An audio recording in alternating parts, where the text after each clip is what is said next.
মধ্যপ্রাচ্যে চলছে দখলদার ইসরায়েলি বাহিনীর তাণ্ডব। আমাদের হাতে এসেছে গুরুত্বপূর্ণ আপডেট আন্তর্জাতিক সংবাদ। শুরুতেই থাকছে 3 ছেলেসহ ইয়াহিয়া সিনওয়ারের ভাইকে হত্যা করেছে ইসরায়েল। এবারে জানিয়ে দিব যুদ্ধ থামাতে রাজি ইসরায়েল, তবে মানতে হবে শর্ত। আরও জানাবো গাজায় জাতিগত নিধন, ভোর থেকেই 125 ফিলিস্তিনি নিহত। আরও জানাবো গ্রেপ্তার আতঙ্কে নেতানিয়াহু। এদিকে চীনে যাচ্ছেন পাকিস্তানের পররাষ্ট্রমন্ত্রী, সম্পর্ক আরও জোরদার করার ইঙ্গিত। সব শেষে জানিয়ে দিব জেলেনস্কির সঙ্গে পুতিনের বৈঠক নিয়ে যা জানালো ক্রেমলিন।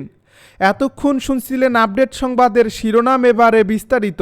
তবে তার আগে অনুরোধ রইল ভিডিওটিতে একটি লাইক এবং কমেন্ট করে জানিয়ে দিন ভিডিও সম্পর্কে আপনার মূল্যবান মতামত। আরও জানিয়ে দিন ভিডিওটি কোথা থেকে দেখছেন বা কোন জেলা থেকে দেখছেন। 3 ছেলেসহ ইয়াহিয়া সিনওয়ারের ভাইকে হত্যা করেছে ইসরায়েল। গাজার মধ্যাঞ্চলে বিমান হামলা চালিয়ে নিহত হামাস নেতা ইয়াহিয়া সিনওয়ারের আরেক ভাই জাকারিয়া সিনওয়ারকে হত্যা করেছে ইসরায়েল। ফিলিস্তিনি স্থানীয় গণমাধ্যম জানিয়েছে এই হামলায় জাকারিয়ার 3 ছেলেও নিহত হয়েছেন। সংবাদ সংস্থা সাফা জানিয়েছে শনিবার দিনগত রাতে নুসাইরাত শরণার্থী শিবির লক্ষ্য করে চালানো বিমান হামলায় তারা নিহত হন। জাকারিয়া সিনওয়ার গাজার ইসলামিক বিশ্ববিদ্যালয়ের আধুনিক ইতিহাসের অধ্যাপক ছিলেন। ইসরায়েলি পাবলিক ব্রডকাস্টার কেএন এর আগে জানিয়েছিল নিহত হামাস প্রধানের আরেক ভাই এবং তার 10 সহযোগীর লাশ দক্ষিণাঞ্চলীয় খান ইউনিস শহরের একটি ভূগর্ভস্থ সুড়ঙ্গে পাওয়া গেছে। গাজার স্বাস্থ্য কর্তৃপক্ষ জানিয়েছে গত রাতভর ইসরায়েলি বিমান হামলায় কমপক্ষে 100 জন ফিলিস্তিনি নিহত হয়েছেন। এ মন্ত্রণালয়ের মুখপাত্র খলিল আল দেকরান ফোনে রয়টার্সকে বলছেন, রাতারাতি আমাদের কমপক্ষে 100 জন শহীদ হয়েছে। ইসরায়েলি বোমা হামলায় পুরো পরিবার নাগরিক নিবন্ধনের রেকর্ড থেকে মুছে গেছে। স্থানীয় স্বাস্থ্য মন্ত্রণালয় আরও জানিয়েছে গত 24 ঘন্টায় গাজায় ইসরায়েলি হামলায় নিহতের সংখ্যা বেড়ে 153 জনে দাঁড়িয়েছে। যুদ্ধ থামাতে রাজি ইসরায়েল, তবে মানতে হবে শর্ত। ফিলিস্তিনের অবরুদ্ধ গাজা উপত্যকায় দীর্ঘদিনের যুদ্ধ বন্ধে শর্ত সাপেক্ষে সম্মতি জানিয়েছে ইসরায়েলের প্রধানমন্ত্রী বেনিয়ামিন নেতানিয়াহু স্পষ্ট করে বলেছেন, স্থায়ী যুদ্ধবিরতির আগে ফিলিস্তিনের স্বাধীনতাকামী সংগঠন হামাসকে গাজা ছেড়ে যেতে হবে এবং পুরো উপত্যকাকে নিরস্ত্রীকরণ করতে হবে। রোববার সংবাদ মাধ্যম টাইমস অফ ইসরায়েল প্রধানমন্ত্রীর দপ্তরের বিবৃতির বরাত দিয়ে প্রকাশিত এক প্রতিবেদন থেকে এই তথ্য জানা যায়। এ বিবৃতিতে বলা হয়েছে, যুক্তরাষ্ট্রের মধ্যস্থতায় যুদ্ধবিরতির সম্ভাব্য একটি খসড়া প্রস্তাবের আলোকে ইসরায়েল আলোচনায় আগ্রহ দেখিয়েছে। তবে এই শান্তির বিনিময়ে নেতানিয়াহু যে শর্ত দিয়েছেন তা বাস্তবায়ন সহজ নয় বলেই মনে করছেন বিশ্লেষকেরা। নেতানিয়াহু তার বক্তব্যে বলেন, তিনি মার্কিন প্রেসিডেন্টের বিশেষ দূত স্টিভ উইটকফের যুদ্ধবিরতির প্রস্তাব গ্রহণে রাজি আছেন।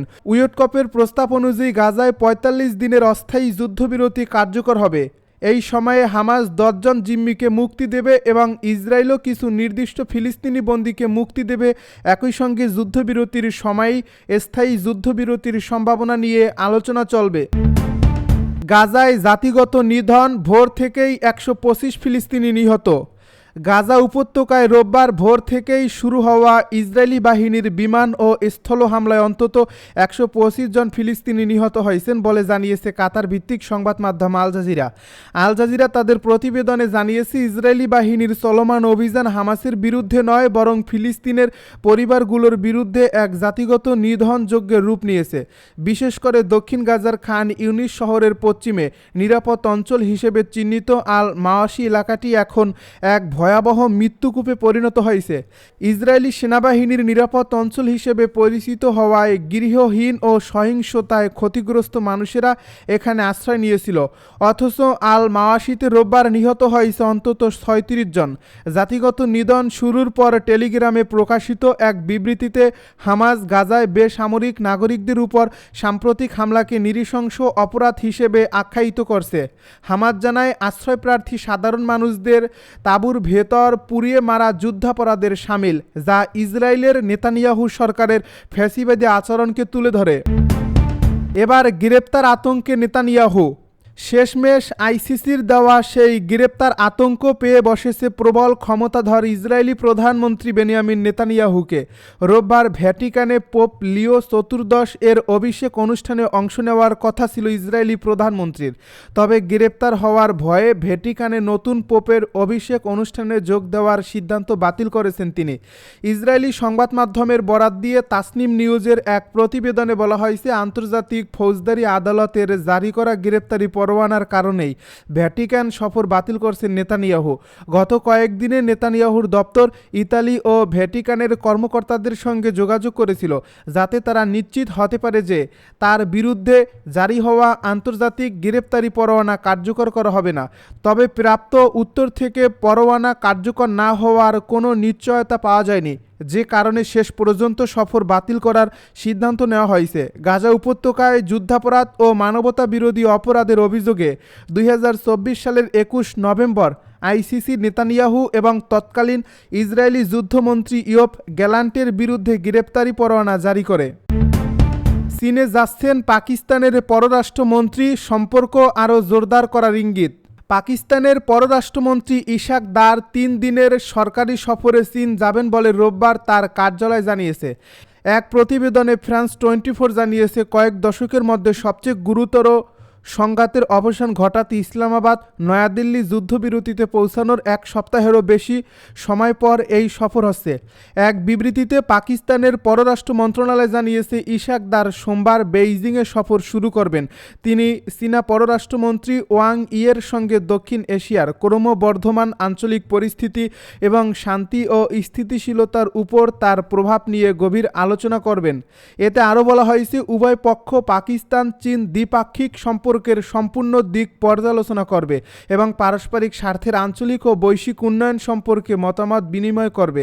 ভারত শাসিত কাশ্মীরে গত এপ্রিলে এক সশস্ত্র হামলার পর ভারত পাকিস্তানের দিকে আঙুল তোলে এবং দেশটির ভেতরে বিমান হামলা চালায়। এরপর পাকিস্তানও পাল্টা আক্রমণ শুরু করে এবং উত্তেজনা আরও তীব্র হয়ে ওঠে। এই সংঘর্ষে উভয় পক্ষের কয়েক ডজন বেসামরিক নাগরিক সহ 70 জনেরও বেশি মানুষ নিহত হয়। আরও উত্তেজনা বৃদ্ধির আশঙ্কায় বিশ্ব নেতারা সংঘাতের শুরুতেই উভয় পক্ষকে সংযমের আহ্বান জানিয়েছিলেন, যার মধ্যে চীনও ছিল। চীন গঠনমূলক ভূমিকা পালনের প্রতিশ্রুতি দিয়েছিল, যদিও বিশেষজ্ঞরা বলছেন বেইজিং স্পষ্টতই একটি পক্ষ বেছে নিয়েছে। জেলেনস্কির সঙ্গে পুতিনের বৈঠক নিয়ে যা জানালো ক্রেমলিন। কিছু বিষয়ে চূড়ান্ত সমঝোতা হলে রুশ প্রেসিডেন্ট ভ্লাদিমির পুতিন ইউক্রেনের প্রেসিডেন্ট ভলোদিমির জেলেনস্কির সঙ্গে বৈঠকে বসতে পারেন বলে জানিয়েছে ক্রেমলিন। শনিবার এক বিবৃতিতে এই তথ্য জানিয়েছে ক্রেমলিনের মুখপাত্র দিমিত্রি পেসকভ। ব্রিটিশ বার্তা সংস্থা রয়টার্স এ খবর জানিয়েছে।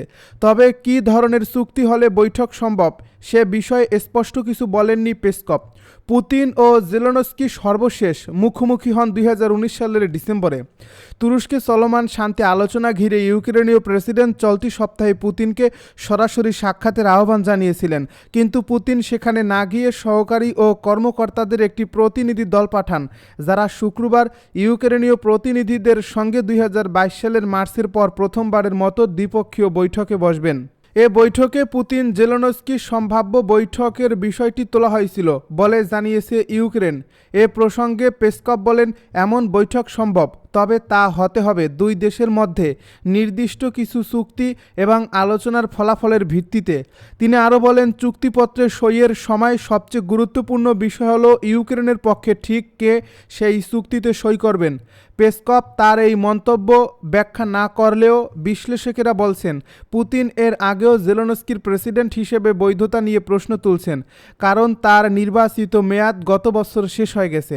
বর্তমানে যুদ্ধকালীন আইন জারি থাকায় ইউক্রেনের নতুন নির্বাচন এখনও হয়নি, যার ফলে চুক্তিতে জেলেনস্কির সইয়ের বিষয়টি ঘিরে ক্রেমলিনের আপত্তি থেকেই যাচ্ছে।